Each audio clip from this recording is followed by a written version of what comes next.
Hey guys, I wanted to kind of go over a few things with you. I've been practicing with the Invertig 221. I'm going to show you kind of what I've done as far as beads go and where I'm progressing from and to. But I want to go over a few other things like tungsten, the tungsten grinder, and steel from my neck of the woods and coming from Massachusetts. So stay tuned and we'll go over all that stuff. Looking forward to showing it to you. What kind of filler rod do you guys use?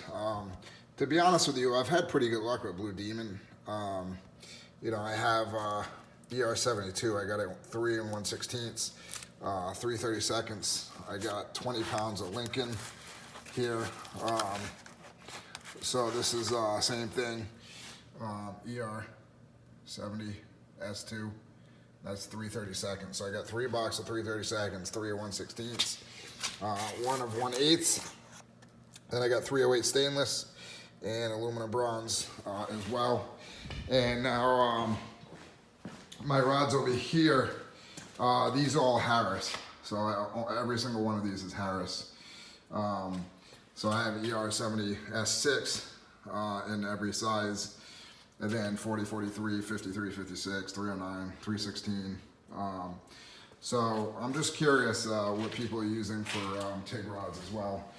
So, like I said, I've had pretty good luck with Blue Demon, depending on where they're from. Some say Mexico, all different places. So, depending on where they ship, I think they got 4 or 5 factories, but relatively pretty cheap stuff. So, and I haven't had any problems with it yet. That's silicon bronze for my 12 volts. So I've used quite a different manufacturers for this stuff. So, just curious as to what you guys use. All right, so I've been practicing a lot, if you can see. Just trying to get the hang of things here. So I want to show you a couple things though.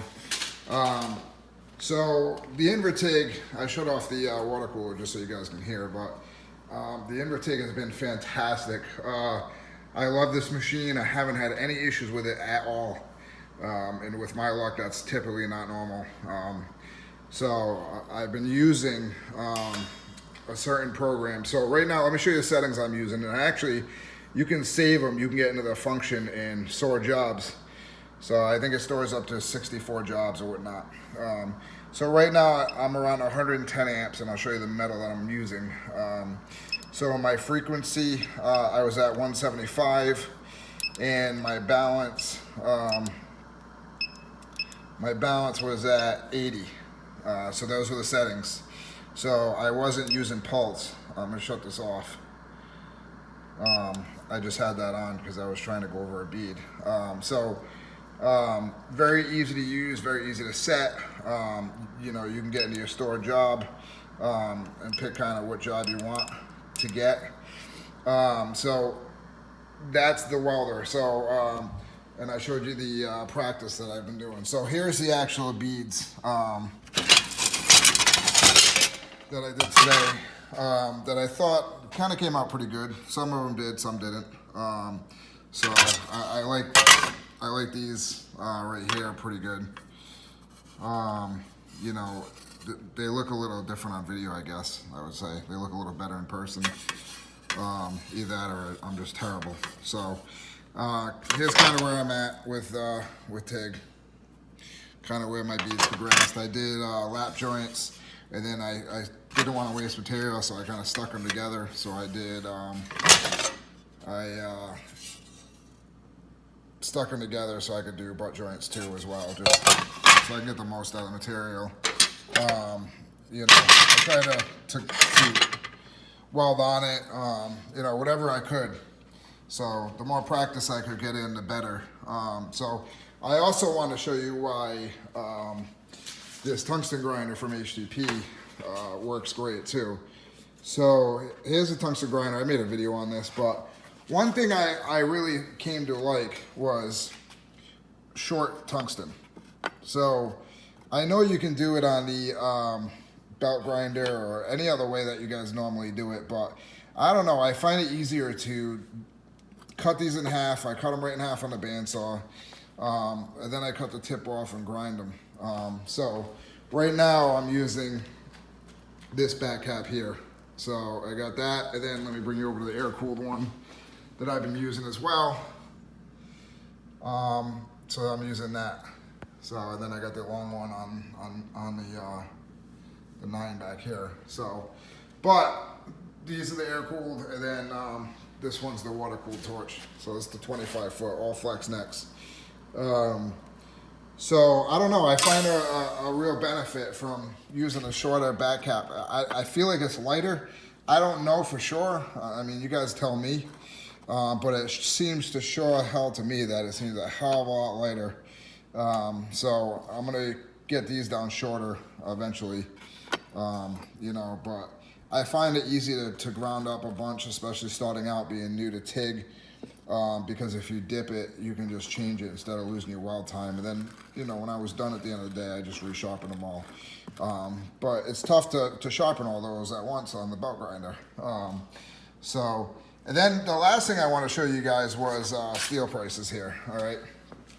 So this is I'm trying to replace this table here. So right now I have a bunch of crap on it, but there's boxes, wire, everything. So I want to kind of replace the top of this because it's starting to, I don't know if you can see, but it's starting to ball a little bit. So I'm going to get a 1/2-inch plate on here. So I tried to get a quote, and this is, let me see, this is Mid-City Steel here. So here's the prices here. I saw some other videos online with prices. So these are 4-inch wide by 36-inch long, 3/8 and 1/2-inch plates. All right, so essentially it's I don't know, 36 by, so 4 by 8 is 32 by 36 plates. They're being cut for me. So the 1/2-inch plates are $242. So I mean, for $50 more, I'm better off going with the 1/2-inch. I mean, it's just it's worth it. So I don't know what the steel prices are where you guys are, and I don't know what they were before the tariff went in place, but to me it doesn't seem awful. But then again, I don't know. I don't usually typically use 1/2-inch, I use 1/8 mostly. So if you guys have some steel prices, shoot them in the comments and let me know. So, but again, I just want to kind of show you where I was at as far as learning TIG and some tricks I've learned along the way, and then just some updates on the InverTIG and storing the programs and whatnot. So anyways, as always guys, thanks for watching, and I'm going to try to get some videos of me using the InverTIG and getting some of these beads done. I think I'm doing pretty well now, enough to start filming them. Yeah, so I just want to thank you guys again. I'm just trying to show you from a novice standpoint on TIG. You know, I didn't pick this up too long ago to start TIGging. I feel like where I'm at now, I can start actually making some quality videos and kind of showing different functions of the InverTIG. So I'm going to start doing that. I appreciate everybody's feedback. If you guys want to comment, I learn from that. So the more feedback you give me, the better, and vice versa. So, you know, chime in with your steel prices if you know what they are off the top of your head. Kind of curious. I don't know what they were before the tariff. I usually used 1/8, so 3/8 and 1/2-inch I don't usually typically use for anything actually. But I'm curious from a price standpoint where they stand, you know, across the United States. This is coming from Massachusetts, so the name of the company is Mid-City Steel. So anyways, if you guys want to see more videos, subscribe, and I appreciate you watching. Thanks.